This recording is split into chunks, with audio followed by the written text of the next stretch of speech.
Thanks, Wes. As said at the beginning, I am a practicing physician. I'm available to patients 24/7. I believe in old-fashioned care. And it's been great to work with this group of consultants. They've helped me out a lot over the years. And if you're a physician looking for a group of consultants to help you with various kinds of things, I highly recommend them. But I want to talk to you a little bit about medical homes, some of the emerging models that are out there, and would like to invite anybody to a working model here in Houston. We're in the Memorial City area. I wanted to actually see it in action. The challenge, really sort of building on what Wes has said, is we had lots of information technology. We just don't have any information. And if you think about it, because what we have done is what Dr. Love was talking about, the sea change is here, and what's happened since the last wave of managed care, we have started sort of automating things and throwing things, and what's happened essentially, when I was in medical school, the first wave of managed care came in. And it has codified, essentially, clinical documentation. We're taught how to do clinical subjective objective assessment plan. Well, we're paid on what we document in review of systems and physical exam. I'm sorry, folks, but who cares? Nobody ever looks at my review of systems and physical exam. I don't look at a specialist when they send somebody back. It's the assessment and plan that's the most important part. And it's not well automated with current generation, because current generation electronic medical records have followed how we get paid as doctors. Okay? So the assessment and plan, the thing that's the most important part, is the least thing that's been automated. Okay? It's bad juju out there. Okay? And then all of a sudden now we have this legislative mandate, okay, to put in outcomes and quality and all these kind of things for systems that weren't in place, and for doctors that don't know how to do population health management. We're in the N of one. We take care of the N of one. You get up every day, you go to work, and you do your best for that patient, but you know your outcomes.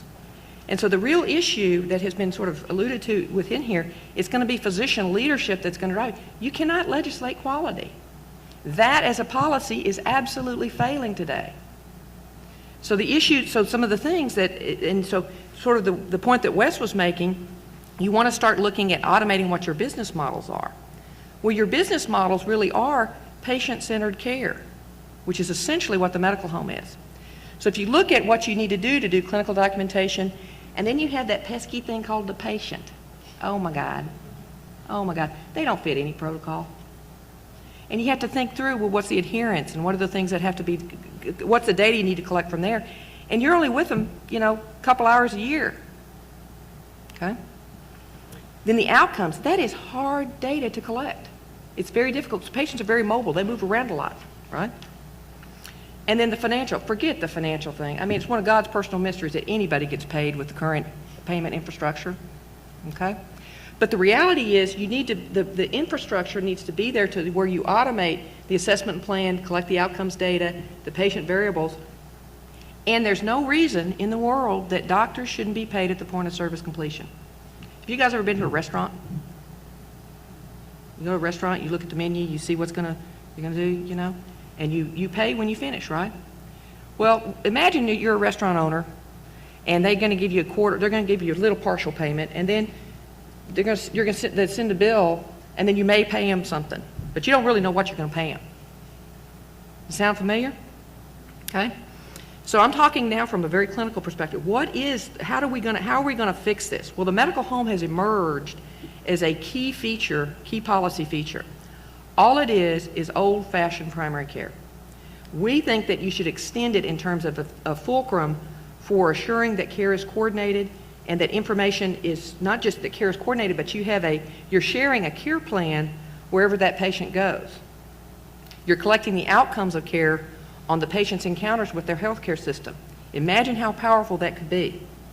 And the medical home is not just for primary care, it's for any kind of, like oncology is a perfect medical home, nephrology, wherever that patient, who they go to that place as a place for medical home, okay?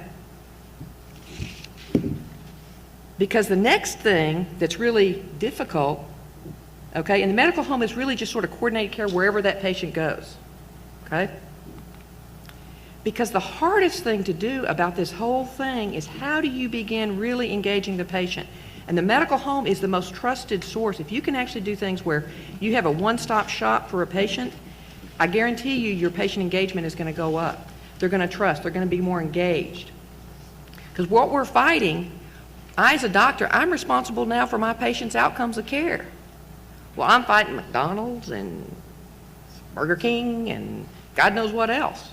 Okay? So the issue in terms of the patient engagement is really essential and absolutely crucial. So how do you do this? How do you go about doing this?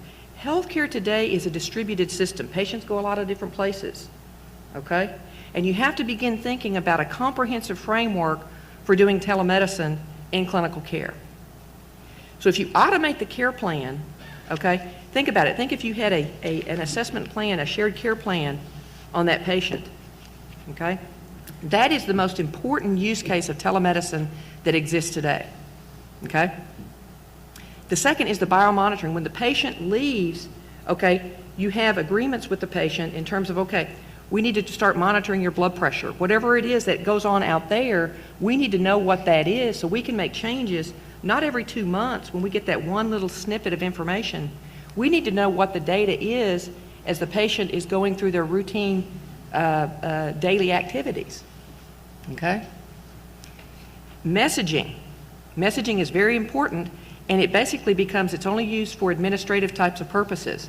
And then telephonic and live interactive video become your core things, and we have developed payment models where the doctors actually get paid for telemedicine, which is the key, some of the key drivers that have been, have not been out there before.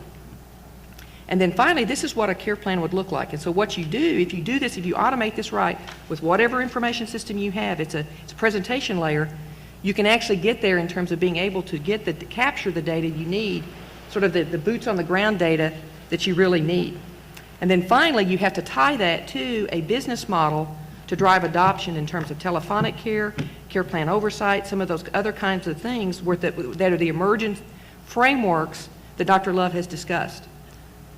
So I appreciate that, and be happy to answer any questions or see y'all over there at the bar. Thank you. That concludes the commentary part of our roundtable, and it was like drinking from a fire hose, I'm sure, for everybody, but we wanted to make sure that you got a good overview and some meaty information right out front, and then have an opportunity to meet with each of these presenters throughout the rest of the